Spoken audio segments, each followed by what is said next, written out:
This is the latest effort on the part of scientists to explain some kind of biological origin for homosexuality.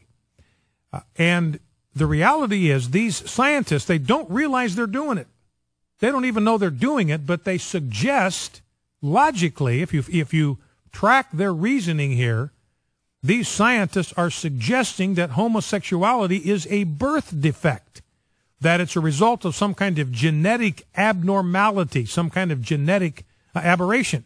Now, they would never admit that they're doing that. Don't misunderstand me. They're not saying in here that it's a birth defect, but they're saying it without realizing it.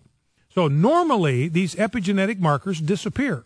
But so this would be a case of abnormal transmission. This doesn't normally happen. It's not usual. It's not customary.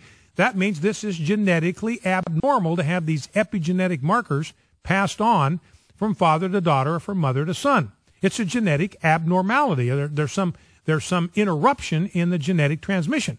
I mean, what they're saying in every other way other than saying it is this is a birth defect. And I've said repeatedly that I think homosexuals don't even want the gay gene to be found. If it exists, they do not want it to be found, for the simple reason now that it's fairly routine now to do prenatal genetic testing for as many as 3,500 genetic defects.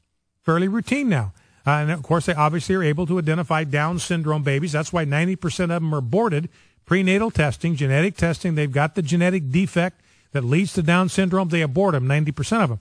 And I think homosexuals are afraid, and I think with good reason, that if there is some kind of gay gene and it's found, parents are going to want to know, does my kid in the womb have the gay gene? If it does, I'm going to abort it.